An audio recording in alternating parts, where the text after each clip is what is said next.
Thank you. Ha. Nagahai kena taguchua. Istochimu David. Nagoish wakane wohnabi kubun. Wohnabne hamjastane. Wastichige newen. Wohnabne tushkanene you speak ket. Tijib saha. Wicha wian is you speak jebit. Nagoish ish almin you speak jebwan. Jeus nagaha. Wohnabi wanatat nagaha. Uchigimam na chin naun chikem na chin. Dutcha us nin makuchin in hamjastane. Dukin uskashe yap ke wani gajada Indian resident school at one. Se miss naunka ame chichidat. Sahami ade ina neum ka ibis was put kebi tin ichayobwan. Shidaha igibi makuchini hibjahe dukini kwabi tuskam nadaha jays uchigihnabitat. I just want to say thank you very much for each and every one of you that are here. I didn't say that in my language, but in English I can say whatever I want.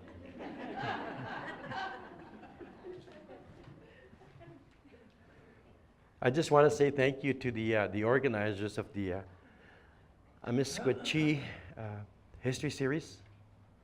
But I also acknowledge that storytelling was a part of our history, a very important part of our history. It was through stories that a lot of gifts were passed on to the young people. It was through stories that we knew where to go to pick medicine and berries. It was through stories that we knew where to go hunting. So storytelling is important. So we are here today. I am here today to share a story with you. Because it is always our belief as Indigenous people, First Nations people, Inuit people, Métis people, that the best learning that anybody could give you is one of experience. You can open a book, but you cannot feel the words or you cannot hear the words. But when you come to a place where someone is going to share a story with you, that story has life. Because we're always told by the old people, words are medicine. They open your heart. They open your mind. They awaken your spirit. So it was that process that our people used a long time ago. How is it going? So tonight,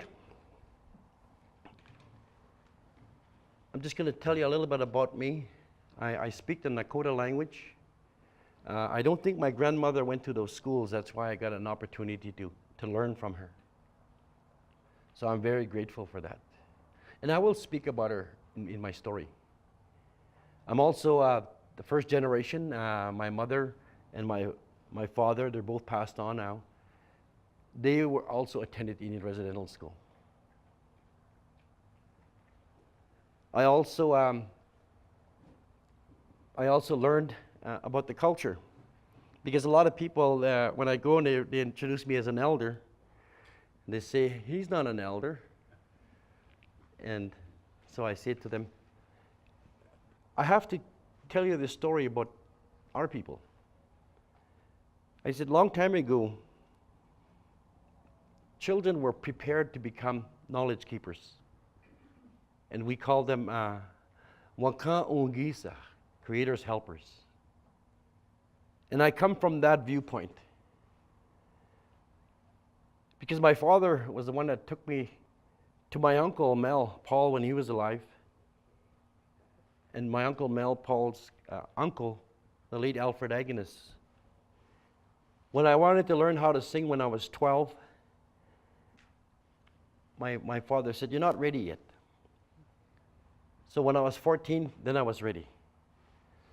So they took me to that place where I had to learn the story about where the drum and the songs came from, the creation story of how that came to be.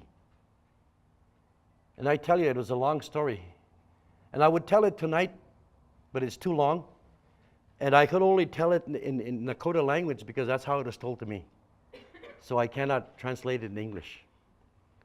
I'm just kidding. So the first thing that was given to me was the responsibility of song.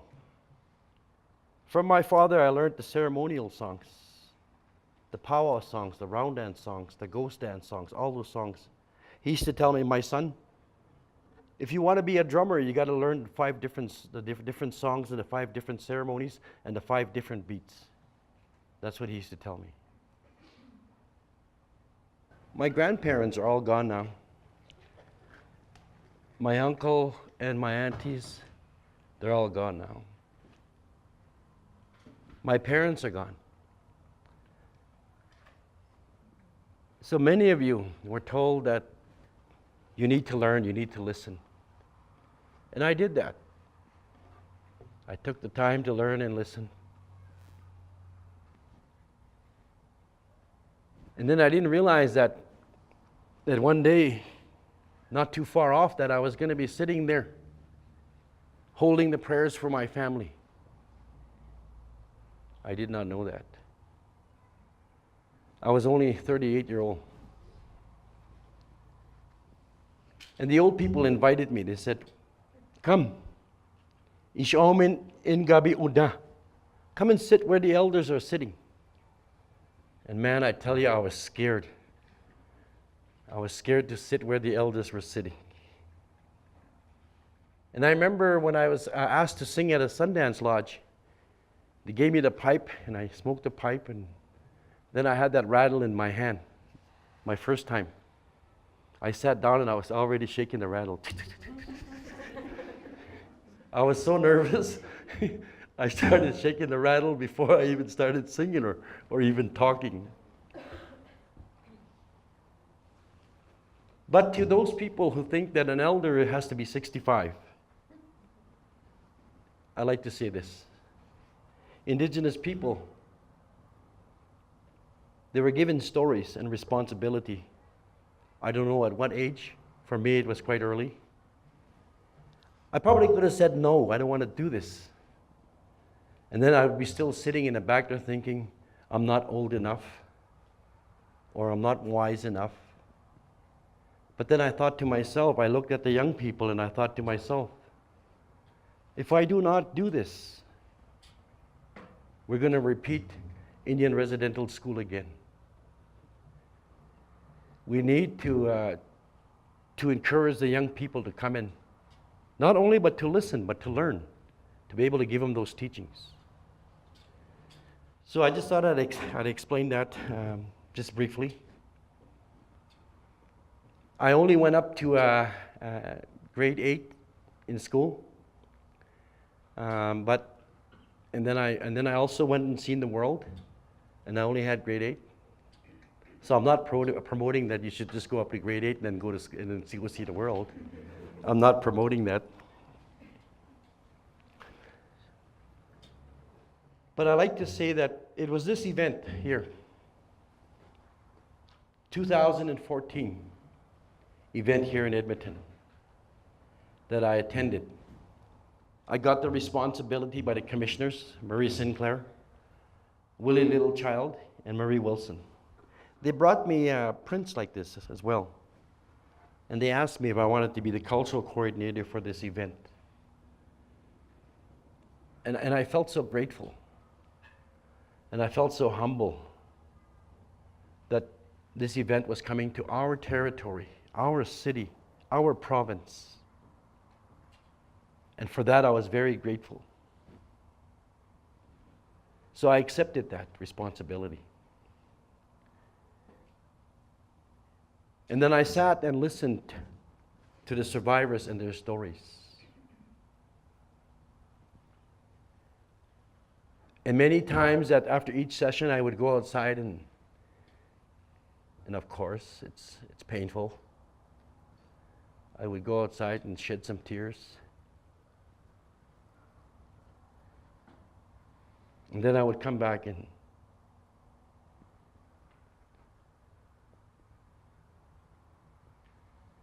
so I'm here tonight to tell you that my parents were there, but they never got a chance to tell me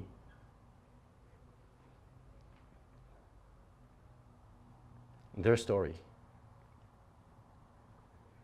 So I give thanks and I give credit to those survivors that stood up and shared their story, the strength that they had. Because we did not understand. I did not understand. So I guess this evening my message is, I did not understand.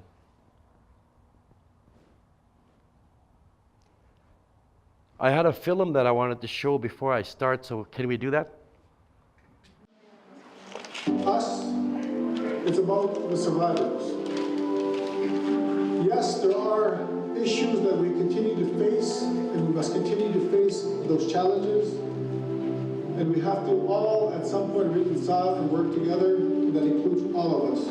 About 140 years ago, the government of Canada embarked upon a process of taking children away from their families in Aboriginal communities and placing them into so-called educational institutions. But we know from our work at the Commission, as it will be revealed in our report, that for the first part of the existence of those schools, very little in the way of education actually occurred. The schools were actually centers of indoctrination, we know that, with the intention being to take children away not only from their families, not only from their mothers and fathers, brothers and sisters, but the intent also was to take those children away from their culture, to take them away from their language, and to indoctrinate them into a different culture and a different language in order that they would be assimilated and become like everybody else in this country. There were 25 Indian residential schools in Alberta, more than any other province or territory. Alberta is currently home to about 12,000 residential school survivors, the second largest number in the country. Indian residential schools were a tragic history that changed the lives of children and had impacts across generations. The government persevered for 130 years, and it took that long for people to realize that it was never going to happen, because Indigenous people are resilient people.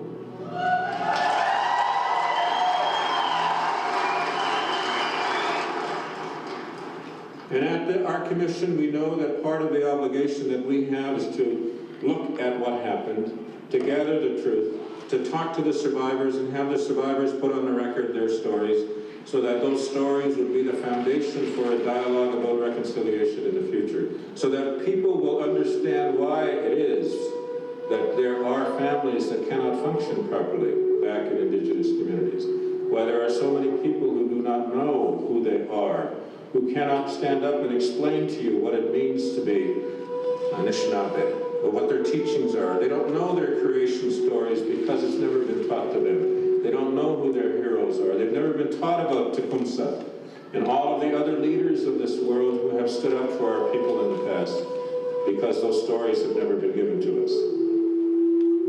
We must remember the people that are still surviving, but also remember the people that have left before, because they're still in our heart, and we must continue to support the families, the youth, and especially the survivors.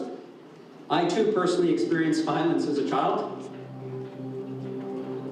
This real hurt made me a victim too. I believe that we can and that we must support each other to no longer be confined or defined as victims who continue to hurt ourselves and those that we love, but rather as strong survivors. Having done the hard work, we can, we must, and we are choosing to end this cycle. It starts with forgiveness within our own families.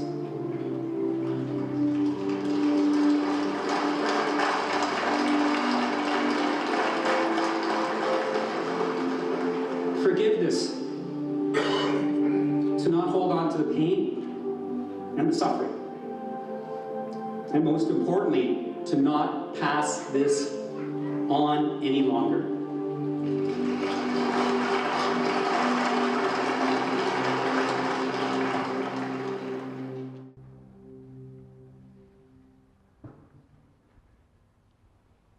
Thank you. I guess that's where I want to begin with the statement made by Mr. Sean Atleo, the former national chief. I want to share with you, I guess, the 4 parts of the medicine wheel that we talk about and we see: the physical, the mental, emotional, and spiritual. I'd like to first of all talk about the physical experience that I've gone through in relation to the medicine wheel. The abuse came to me in 1964.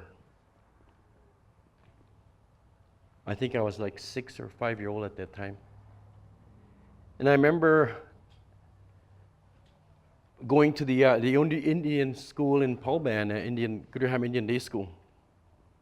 And I remember going to my class as a grade 1 student, and I was asked to sit in the back. I didn't really truly understand the English language, so I was confused at the words that were coming out of the teacher's mouth. And because I didn't understand, the teacher would get very upset. He'd come and pull your ears or slap your hands with a stick. And that I did not understand. So when I got to grade 2, the older boys in my school were also very abusive too. They were my relatives of my community. That one morning they tied me up in a bush to a tree out in the forest, just a little bit northeast of the school. And they left me there till someone came and found me at 3:30. So I was tied to this tree for 5.5 hours. So I went home and I told my parents. I shared this experience with my parents. And my parents did nothing. They just said, next time you should stay in a schoolyard. So next morning when I went to school, the teacher had already reported me missing the day before. They said he's missing school. So they asked me to attend to go see the principal. So I went, like here. They took me to the grade 6 class. And the principal said, come. And I thought he was going to talk to me in a gentle way. He asked me to pull out my hand like that, and I did. And he gave me 5 good ones right across the hand. So I went back to my class because my hands were so numb I couldn't feel anything. So I went back to my class and I sat down. After that, many times I was abused physically. The principal, I caught him one day. He was talking to these girls in a place where they shouldn't be, and I was walking by and I was listening. When he knew I was standing there, he went into rage and he come after me. And he grabbed me by the neck and he dragged me down the stairs and threw me down the steps into the basement. For a while I couldn't walk because of the injuries that were caused to my knees and my hands. There again, nobody did nothing. The next year, another principal was giving me a strap again. This time I was getting 10 on each hand because it seems to be that because I wasn't listening, the numbers were increasing. So the principal lined me up and gave me 10. After 9, my hands were so swollen and painful that I figured, well, I'm going to pull my hand away. So that principal is all red and he lifted his hand up and he was going to get me. I pulled my hand away. And he hit himself right here really hard. And that got him really mad. At that point, I decided to run. I ran out to school. But the principal caught up to me. And he jumped on me and he started banging my head onto the concrete as punishment. So then I started telling my parents about this and they would do nothing. And then I'm going to move to the home life. We used to live in an old shack, 16 by 10. And I remember the times that my parents used to, this was 1964, 65. They went on these binges. They went on these drinking binges for quite a while. They'd be gone for a week, 2 weeks. And we'd be left home alone. And I would be the one that would have to look after my younger siblings because I was the second oldest. So sometimes they would leave us with no food or anything like that. And I remember times I would look as the sun's going down and I would have this lump in my throat of loneliness, feeling abandoned, hoping that my parents would come back. But they never did. In that house in 1965, in that same house, it was in a fall time in October. We used to have these old army jackets. I don't know if you remember them. After the war, they donated a lot of the army jackets to First Nations people, and we used them to make clothes or blankets.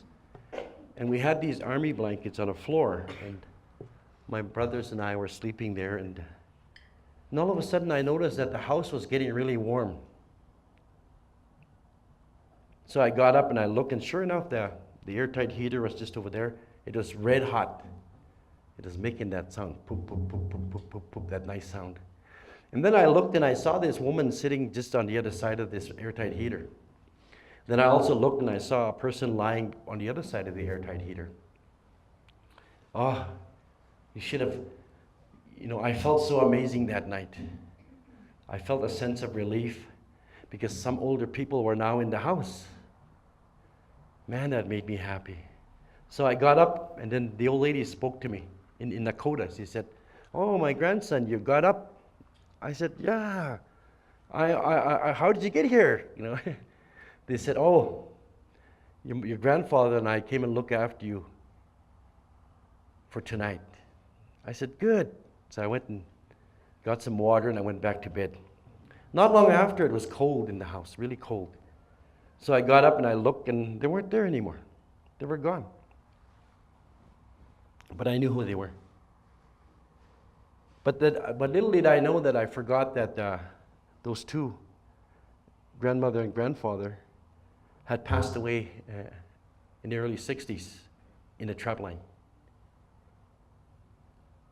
So I just thought I'd share that with you because sometimes we always pray for God to help us, to send somebody down to be with us. And for me, that's what it was.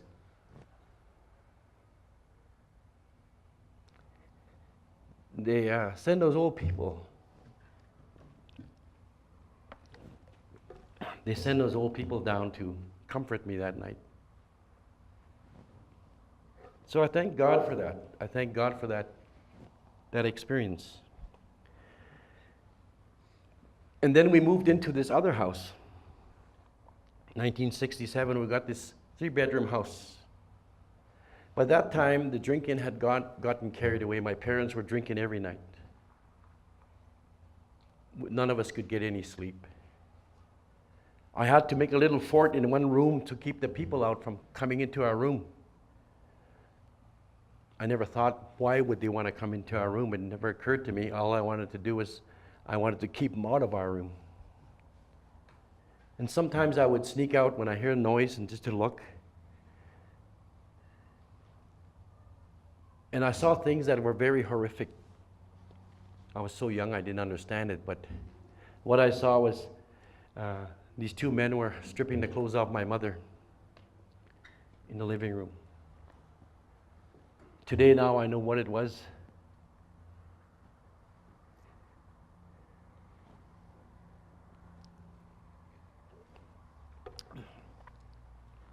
I know what was happening.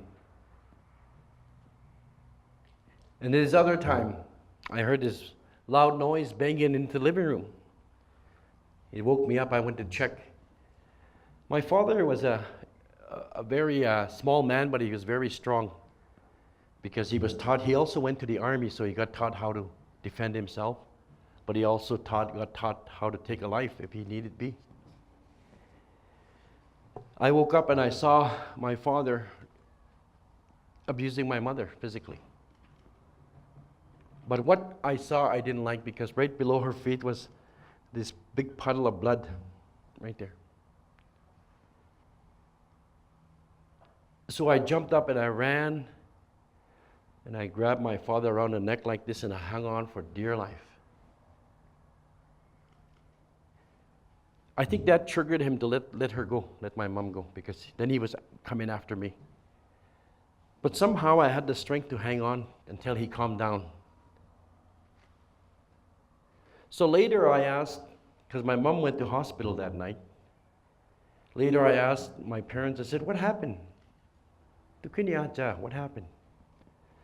And my father just said this, oh, your mother just had a miscarriage.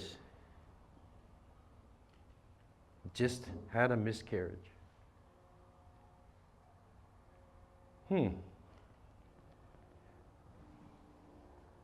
What he didn't want to say was that because of he was beating her, caused her to have a miscarriage, therefore taking a life. That's not what he didn't want to say. So when we look at the first generation, that's us. It is very difficult when you have to live through that and you have no way of getting out. I remember a few times when I was beaten quite severely by my parents. The one time my brother and I were skating at this lake and there was a soft ice, he fell in there, and my reaction to that was to go save his life. I went in and I fell in. Then my brother jumped on my head and pushed me down into the water. And we're both in the water. But one thing I learned from that experience is I was only in the water 10 seconds. And my whole body was heavy, like I was going to sink.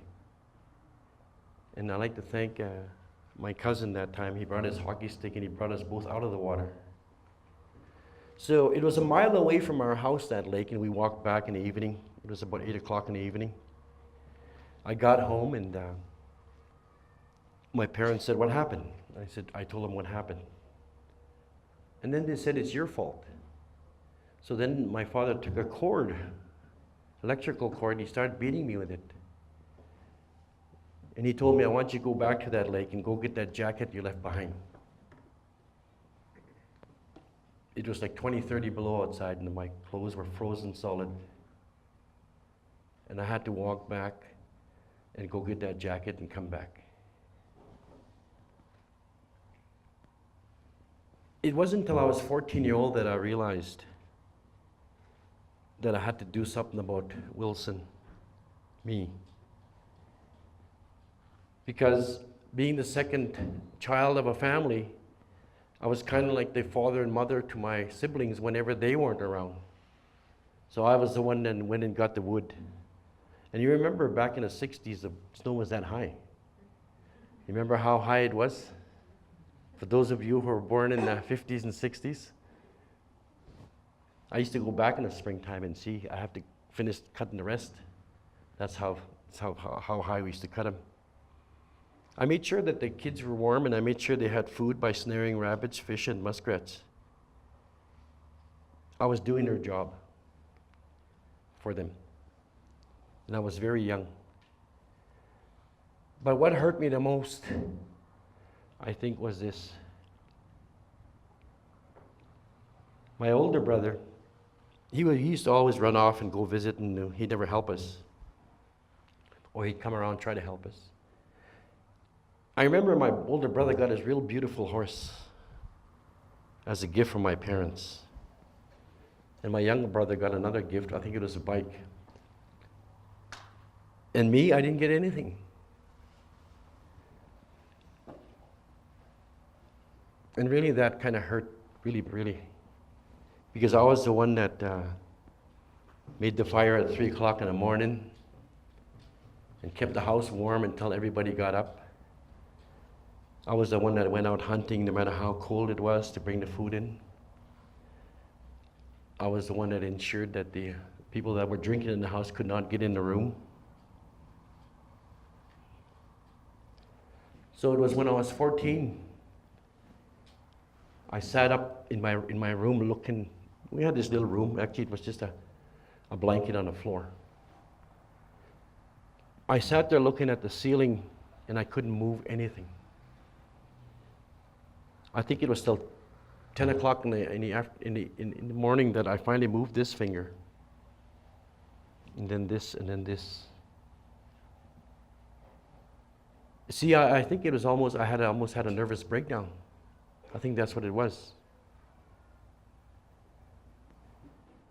It was then I realized that I had to leave. I cannot stay in this house. Because for 14 years, I was hoping that somebody would, excuse me.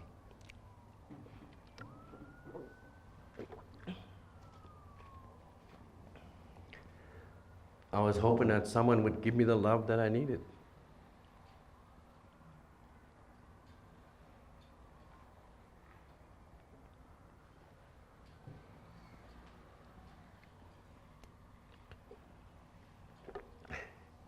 Thank God for water. And I think we all want respect. So I left that house. I didn't know where I was going to go, but I left.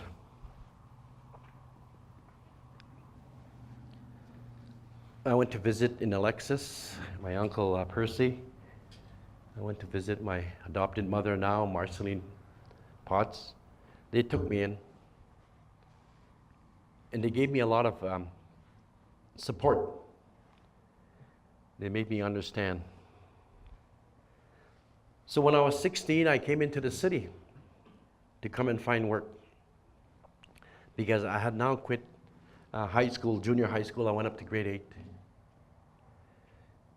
But I remember my first day at a junior high school. As I walked through the hallways, these kids were calling me a savage, dirty Indian. And because I had long hair, they were calling me squaw. And I said, I don't even know these people, and yet they're calling me these names. I don't even know who they are. My first day in school. But I hung into that school for a year, because every day it seemed to be like there was a fight. And of course there was a fight. You know, everybody wanted to fight me. All the farm boys in the area would take me in the back, and we would have a fight just to put on a show. But nobody would be on my side. They always said, there's going to be a fight. There's going to be 10 of those guys against that guy, which is me. So I faced racism there at that time. And every time I got off the bus to walk to the school, although it was that far away, each day it came farther and farther. I didn't want to go back there. And with the drinking at my house, I didn't want to go back there either. So finally I dropped out of school at 15, and then I went to look for work. Well, that's the part I was going to tell you about. For those of you who know Charlene, I met her when she was 10 at her grandfather's sawmill. Her grandfather was the late Jack Rogers. And that's where I got my first job, working on a sawmill. It was an amazing experience. For the first time in my life, I could go to the store and buy whatever I wanted. If I wanted pancakes, if I wanted bologna, if I wanted a hamburger, everything, anything that I wanted. So that was another good feeling. And I remember that one day, his wife May had asked my brother and I to clean that chicken coop on a Saturday. So we did. It didn't take us long. We cleaned it. And then she gave us 4 chickens. And I thought to myself, what are we going to do with these 4 chickens? And then she said, well, you put a stump down and you get an axe and you cut their heads off. See, we've never done that before because usually we set snares. By the time we get there, the chickens are already gone. So for us, this was new. So my brother, I said to my brother, I said, well, you're older, you're wiser. I'll hold a chicken while you chop the head off. So my brother just winds up and he pretends to miss. My brother had a soft heart. That's not saying that I didn't have one. But then he said, you go ahead. You like talking tough. You go ahead and chop that chicken's head off. So I did. I went like this. Man, that's amazing thing happened. I'm not saying it's amazing, but the head fell over there and the chicken ran down the road without a head on. And I said, let's do that again. We got 3 more. So I remember that. That was a good time. We enjoyed ourselves while we were there because there was 3 of us, my cousin and my brother and I. They were just 2 years older than me. And this one day we were going to go home after 4 months being there. And I guess my cousin stole his father's car. And then when we had it, it kept heating up. So it stalled. It was a standard. So my cousin said, let's fill it up with water. It's heating up. So we opened the cap and we started putting water, hauling water. Well, when is this thing going to fill up? We're putting more water. Finally, it filled up. There, we're good to go. Then he said, I'm going to get in the car and I'm going to pop the clutch. You guys push that car. So me and my brother were pushing it. We pushed it down the hill. We said, pop it, pop it. So he popped the clutch. It just started, and all of a sudden, just like you turn on the tap, all that water came out of the manifold pipe. Oh, and that was it for the motor. We didn't have that. I started working for a company called Bond and Leach in the fall of 1974. I was 16-year-old. Because back then there was a lot of Native people didn't come into the city. So there was hardly any Native people in the city. So when I came to the city, I didn't know anybody, so I stayed at the flop house just downtown. I just went there to sleep. And all of a sudden, next thing you know, when I wake up in the morning, there's hundreds of people sleeping beside me. But I had this job downtown at the old Eden Center. The 3rd floor had burnt up, and our job was to clean it up. And one night at 10 o'clock in the evening, I was walking home by myself, and it had been a long day. I was tired. And then all of a sudden, this police car pulls up beside me. And he says, come here. So I go up there. He says, get in the back. I get in the back. And then they take me to the main station here in Edmonton. And they handcuffed me. And they took me into this room. Never seen a room like that. And they asked me to remove all my clothes. And after I did that, they stood me along the wall like that. And they pulled out this fire hose and they started squirting all this water at me, knocking me all over the place from one end to the next. There was 5 of them and they were all laughing at me. And after that, they handcuffed me again and they threw me into the cell with no clothes on. That's how come my nose is bent here, because of when I landed, it kind of bent my nose. I was 16-year-old when this happened to me. At 4 o'clock in the morning, they put me in the back seat of the police car and they took me to the Winterburn Overpass, or the old CFRN building there. And they left me there and they said, don't ever come back again, or next time you're not going to walk out. So I sat there for a while. I started thinking, do I go back to the reserve where there is a lot of pain, where there is a lot of poverty, where I don't have any work? Or do I keep going where at least here I have an opportunity to work, I have an opportunity to do something with my life? So I decided to come back into the city, but this time I took the safe route. I followed the railroad tracks from the one that comes from Spruce Grove that comes all the way downtown to the CN station. I followed that. I felt safe. I got home just in time to change clothes and go back to work.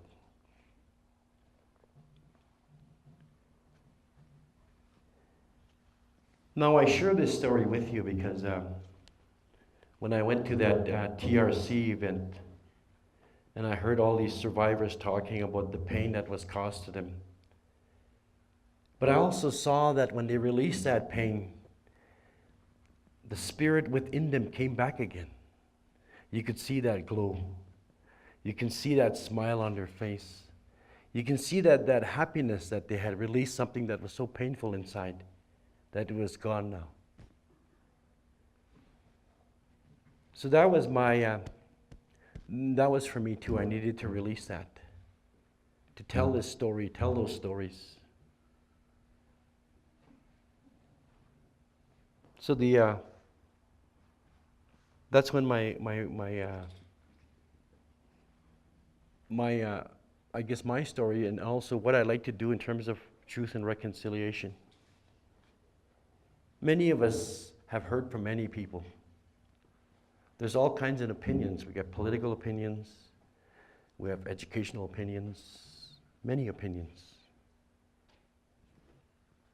But I think what's most meaningful is a lived experience. Because I lived an experience of abuse, mental abuse, emotional abuse, and spiritual abuse. And I said that I don't want my children, and there's 2 of them here, 3 of them over there. I said I don't want my children to inherit the pain that I received. I don't want them to inherit it. I want them to be able to live a good, happy life, to be able to make that change. I just want to share with you stories about my parents. They're both gone. My father died of a massive heart attack in '93.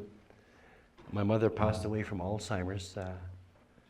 She died very tragically because when we try to be to help, we try to look after her in her own home. And one night she got away and she ran down the road, and as she was crossing the highway, she got hit by an 18-wheeler and was tossed in a ditch. But they always told us that there's no permanency. That permanency wasn't meant for us to be able to live in this world forever. But I just want to share this story with you that I used to take my parents out shopping. And I don't know, how many of you have taken your parents shopping? You know, and they have a good time. And this one day we were looking for a winter jacket because winter was coming and my mother wanted to get a jacket. So we went downtown to that old Army Navy. You remember that old Army Navy?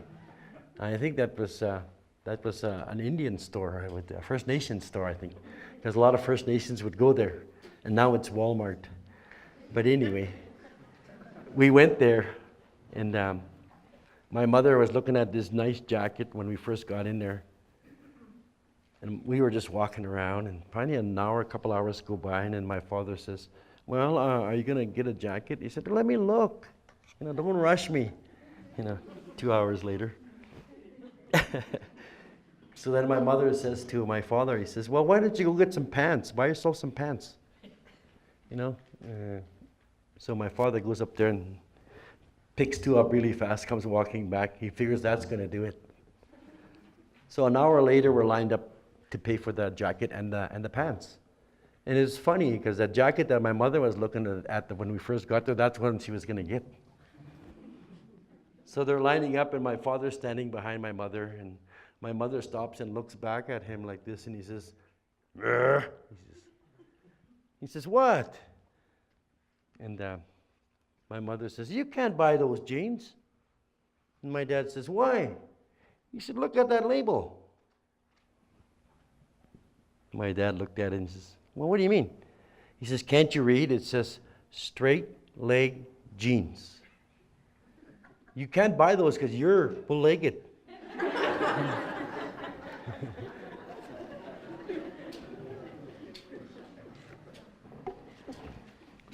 So today we're looking for bull-legged jeans. I got a moose jacket at home. I stole it from a moose. It looked real good on him, so I figured I'd steal it and it'll look good on me.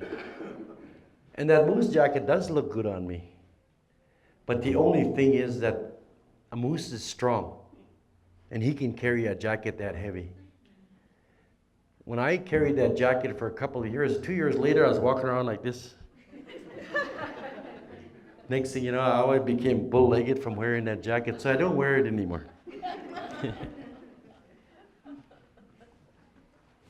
Is it working?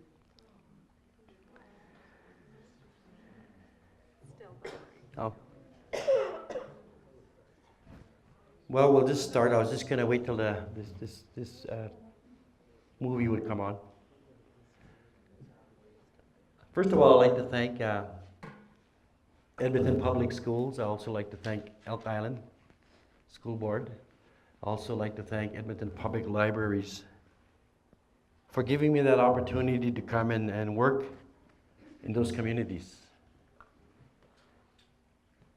I do this because of a story I heard a long time ago, when my grandmother used to sit and cry, and a lot of the old people used to sit and cry. And they used to say, how come they don't want to hear us? How come they don't want to listen to us? They used to say that, and I used to wonder, who are they talking about? They don't want to listen to us. And then they would say, Makuchi Manumwan.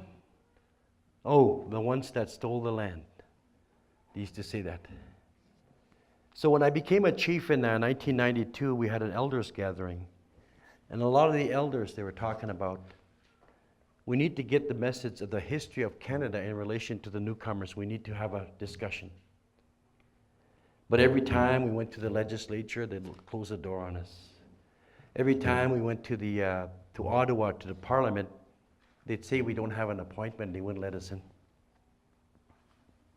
But you know, there's one story that has opened the door, has opened the minds of people, opened the hearts of people, and has awakened that spirit within the people. And that story is the survivor story, the ones that went to that school.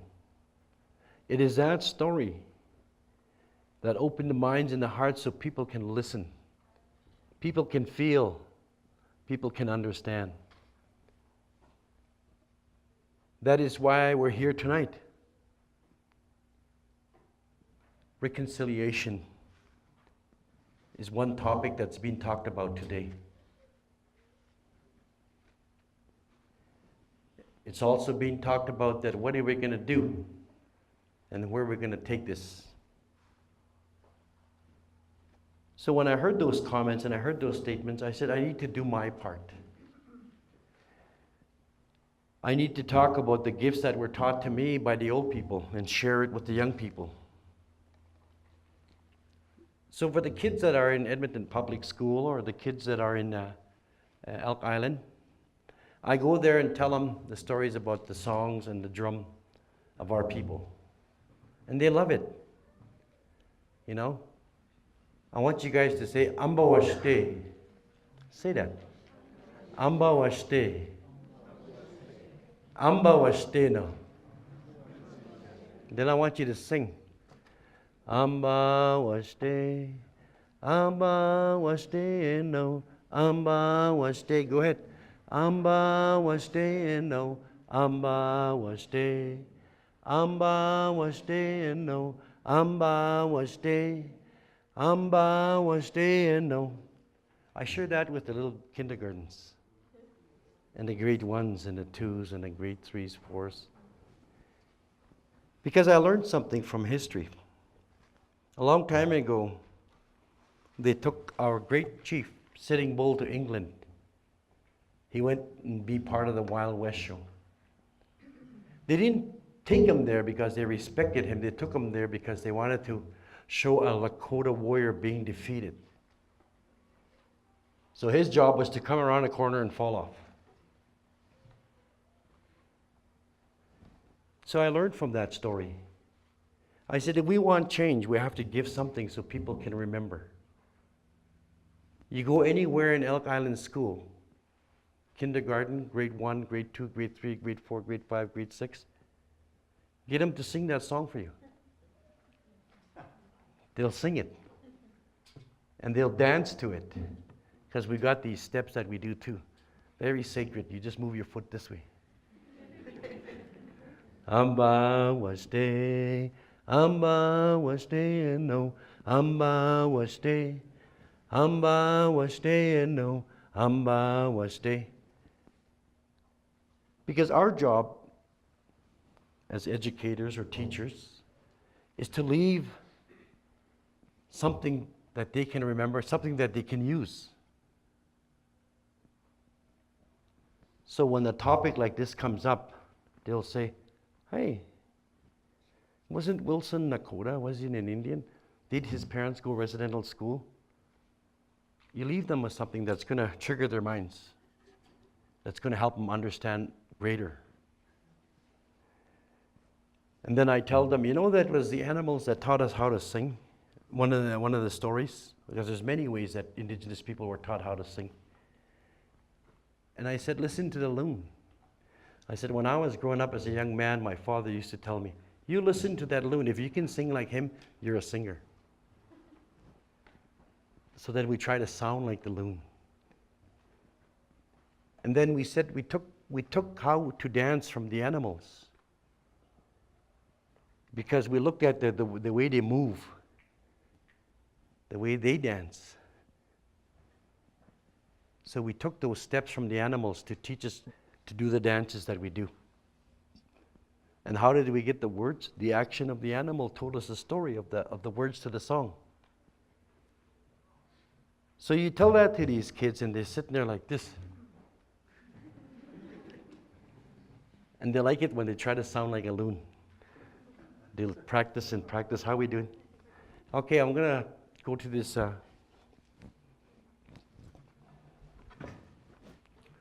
The very first time I talked about the residential school, I said it was just like I had these skeleton keys and I went through a door in my mind and I would go to each door and I would open them, and this one was fear. So I'd like to say thank you very much for coming out and listening to my story. I guess I can say that for many years that I kept that pain in here, not knowing how I should deal with it. But after I understand where the pain came from, I realized that I have to forgive myself and I have to forgive those who actually harmed me, the pain that they caused me. My parents are not here. You know, after this event, I wish I could have a discussion with them, but that's not going to happen. But I can say this, is that now I know, although they didn't take the time to share with me of their experience at that school, now I know, because others have shared with me. And those others that shared with me gave me an understanding. At one time I felt hopeless, but today I can honestly say I have hope. And I also got to recognize the spiritual part of how I managed to heal. In 1983, I entered Palmaker Lodge for the Nietzsche training program. We're going to graduate that spring. And all the people that came to this course, we're going to have a sweat lodge ceremony. And it's only been a year since I hadn't used alcohol or drugs. And I still felt really lonely because I haven't really healed yet. So on that day, I was feeling really terrible. So they were going to have the sweat, so I figured, well, they're going to have a sweat. I'm just going to go downtown and and have an ice cream cone or something. And then this friend of mine, he asked me, he said, Wilson, you should come into the sweat. And I thank Jimmy Pipe for asking me to come to that sweat. So I went to St. Albert and I got tobacco and I got prints. I mean, actually I got ribbons then. And I came back into the sweat. The first round was really hot, I tell you. Holy smokes, I figured my ears were going to fall off. And I could feel my hair falling out. And I was running out of air, I was panicking. And I was telling myself, well, after this round, I'm getting out of here. And then they opened the door and everybody was kind of sitting quietly, so I said, oh, I can't leave these people. So I stayed another round. This time, I kept my eyes open. And I was sitting on an east door looking towards the west. And all of a sudden, this blue light come right at me from the west door. It came right into the sweat lodge. It was going round and round like that. And right where the rocks were, it stopped and it started to shake. And then it just opened up like a crystal ball. And I was looking at it. And then all of a sudden I saw my grandmother there. My grandmother, the one that taught me many things. She was sitting in this crystal ball. And behind her there was this beautiful sunlight. Nice green grass and everything looked so beautiful. And all she did was this. And that was it. I didn't have to look for any answers. My grandmother taught me many things. The answers were there. I just had to live them. So since then, it's been, 35 years, 36 years, that I've learned to forgive. Because when you forgive, then you take this armor off. Or you take this shell off. Because when you don't forgive, you have this shell on. People are afraid of you. People don't want to talk to you. People don't trust you. So when I forgave, that came away. People were able to talk to me now. We can have a good discussion, and we can laugh about it.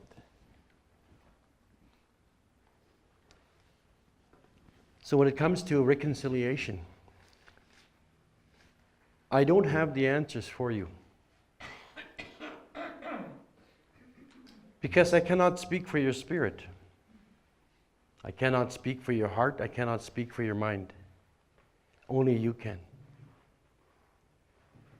Mary Sinclair said it's going to take education that's going to get us out of this. And that's true. In my opening comments, I talk about how the old people shared a lot of knowledge with us through story. They took us through a series of stories, awakening up our mind, moving our spirit this way and that way, because the stories were so amazing. So that's what we need to do, is sit down and tell each other stories more. And I think that's going to move us closer and closer to what reconciliation is going to look like for us. And there's others that may have an opinion, which is great. Because people need to have that voice, they need to have that opinion heard. Then it becomes meaningful when we start listening. So I thank you very much, and if there's any questions, I can take one question. No. I have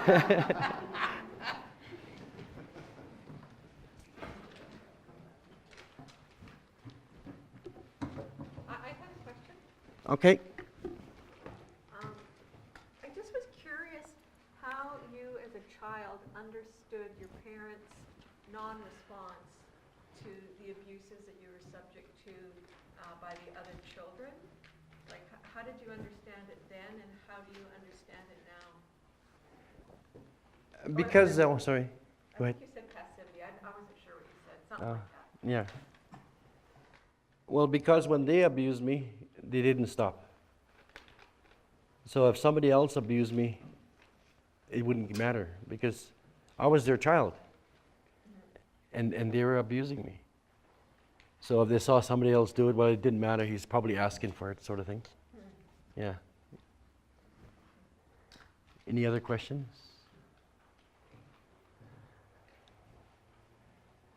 Well, I don't want you to go home sad, so I want you to stand up.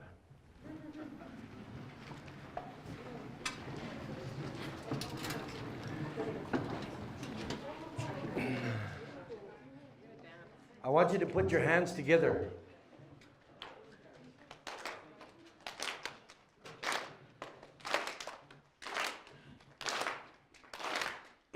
I want you to sing with me.